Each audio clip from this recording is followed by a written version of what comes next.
दोस्तों 7 मिनट में सिर्फ 7 मिनट में आप टेंस सीख जाओगे।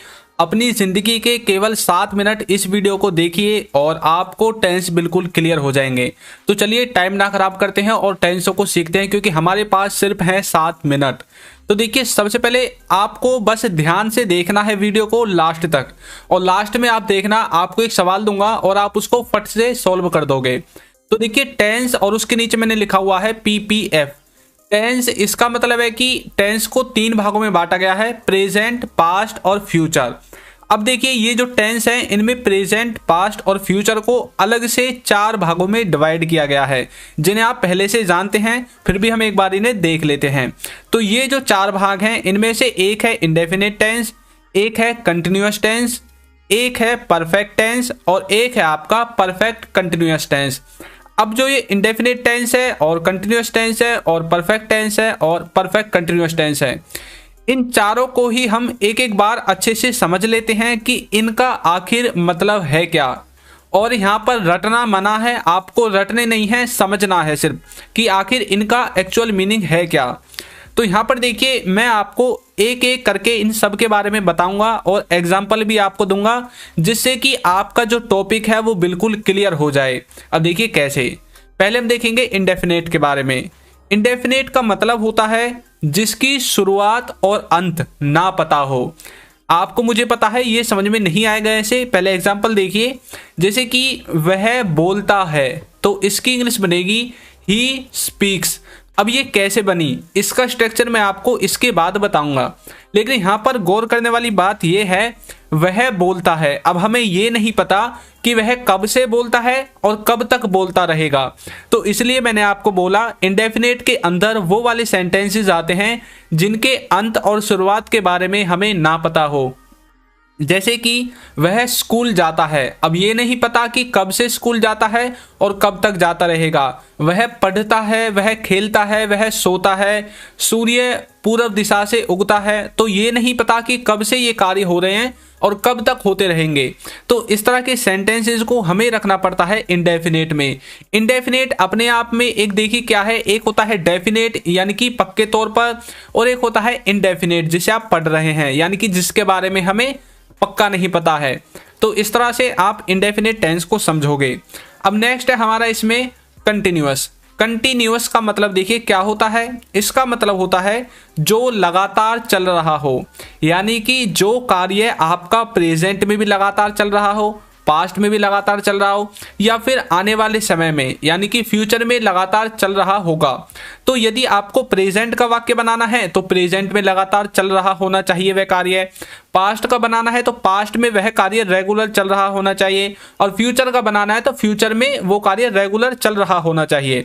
तो इस तरह से आप प्रेजेंट कंटिन्यूअस, पास्ट कंटिन्यूअस और फ्यूचर कंटिन्यूअस इन तीनों को बना लोगे। तो जो कार्य रेगुलर चल रहा हो, एग्जाम्पल देखिए, वह खेल रहा है, तो कैसे बोलोगे, ही इज प्लेइंग।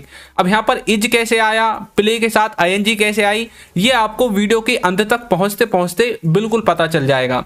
तो यह क्या है, वह खेल रहा है, तो ये प्रेजेंट का वाक्य है कि वह प्रेजेंट में खेल रहा है, इस तरह से। नेक्स्ट देखिए, नेक्स्ट है इसमें हमारा परफेक्ट। परफेक्ट का मतलब देखिए आप क्या समझते हैं। परफेक्ट अपने वर्ड से ही डिफाइन है कि कोई कार्य परफेक्टली हो चुका है, यानी कि जो पूरी तरह से शुरू या फिर खत्म हो गया हो। उन सभी कार्यों को बताने के लिए हमें यूज करना पड़ता है परफेक्ट टेंस का। या तो वो कार्य पूरी तरह से खत्म हो गया है या फिर पूरी तरह से शुरू हो गया है, प्रेजेंट में, पास्ट में या फिर फ्यूचर में। यदि प्रेजेंट का वाक्य बनाना है तो प्रेजेंट में वो कार्य खत्म हो गया होगा या फिर शुरू हो गया होगा। अगर फ्यूचर का बनाना है तो यही शुरू और खत्म फ्यूचर के लिए होंगे, और यदि पास्ट का वो वाक्य है तो पास्ट में ही खत्म हो गया होगा या फिर पास्ट में ही शुरू हो गया होगा। इस तरह से आपको परफेक्ट को समझना है। अब देखिए कैसे, वह खा चुका है, तो इसकी जो इंग्लिश बनेगी ही हैज ईटन, वह खा चुका है, इस तरह से। तो वह खाने का कार्य खत्म कर चुका है, इस तरह से आप बोल सकते हैं।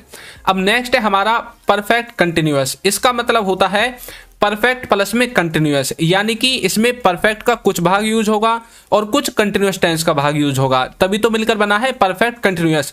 यानी कि परफेक्टली पास्ट में या प्रेजेंट में शुरू भी हो चुका है और वो कंटिन्यूटी में भी है। जैसे कि वह सुबह से खेल रहा है। अब यहाँ पर क्या है, उसने ये कार्य पास्ट में यानी कि सुबह शुरू कर दिया और अब भी यह चल रहा है, कंटिन्यूअस में है। तो कैसे बोलोगे, he has been playing since morning. इस तरह से आप इसे समझोगे। तो यानी कि जब कोई कार्य पास्ट से शुरू हो या फिर प्रेजेंट से ही शुरू हो, यदि प्रेजेंट का वाक्य है, पास्ट का वाक्य है तो पास्ट से शुरू होगा और रेगुलर चल रहा है, तब आपको यूज करना है परफेक्ट कंटिन्यूअस का। तो आपको ये चारों चीजें अच्छे से समझ में आ गई हैं। अब हम बात करते हैं इनके स्ट्रक्चर के बारे में। तो देखिए, इनके स्ट्रक्चर में आपको मैंने एक स्क्रीन पर दिखा दिया है, एक जो टेबल है यहाँ पर, पहला है स्ट्रक्चर और दूसरा है हेल्पिंग वर्ब। अब जो स्ट्रक्चर है इसमें सिंपल टेंस में ये वाला स्ट्रक्चर यूज होगा, यदि आपको नेगेटिव बनाना है तो ये वाला स्ट्रक्चर यूज होगा, और यदि आपको इंटरोगेटिव बनाना है तो आपको इस वाले स्ट्रक्चर को यूज करना है, और इंटरोगेटिव नेगेटिव के लिए इस वाले स्ट्रक्चर को यूज करना है। अब यहाँ पर मैंने लिख रखी है helping verb, subject, verb, object. तो सब्जेक्ट वो होता है जो कार्य को करता है, वर्ब वो होगी जो कार्य आप करोगे, और ऑब्जेक्ट वो होगा जिस पर सब्जेक्ट कार्य करेगा। और हेल्पिंग वर्ब मैंने नीचे लिखी हुई है, प्रेजेंट के लिए ये वाली, पास्ट के लिए ये वाली, और फ्यूचर के लिए ये वाली हेल्पिंग वर्ब यूज होगी। अब यहाँ पर ऊपर लिखा हुआ है इंडेफिनेट V1, तो इंडेफिनेट टेंस में वर्ब की फर्स्ट फॉर्म, कंटिन्यूअस में लिखा हुआ है V1 प्लस ing, तो कंटिन्यूअस में वर्ब की फर्स्ट फॉर्म के साथ ing, और परफेक्ट में लिखा हुआ है V3। तो इस तरह से आप इसे बनाओगे। अब नीचे मैंने इनका स्ट्रक्चर लिख दिया है कि आपको किस तरह से इन्हें यूज करना है। तो सब्जेक्ट आपको पता चल गया, हेल्पिंग वर्ब पता चल गई, वर्ब पता चल गई, ऑब्जेक्ट पता चल गया। अब ये किस किस के साथ यूज होंगे, तो यहाँ पर देखिए, जो थर्ड पर्सन सिंगुलर है उसके साथ, यानी कि ही, सी, इट, और किसी व्यक्ति का नाम, इसके साथ यूज होगा इज, वाज, हैज और डज। ये चारों इन सब के साथ यूज होंगे। और डिड, हैड और विल, इनको आप सब के साथ यूज कर सकते हैं। तो इस तरह से आप इसके स्ट्रक्चर को समझोगे। अब आपके समझ में आ गया होगा कि किस तरह से इसका स्ट्रक्चर बनता है।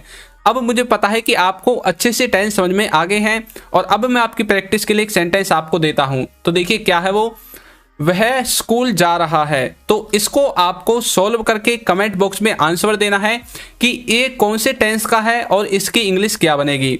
तो सीख गए ना आप, सिर्फ 7 मिनट में टेंस आपको बिल्कुल क्लियर हो गया होगा। मैंने आपको रटवाया नहीं है, सिर्फ समझाया है।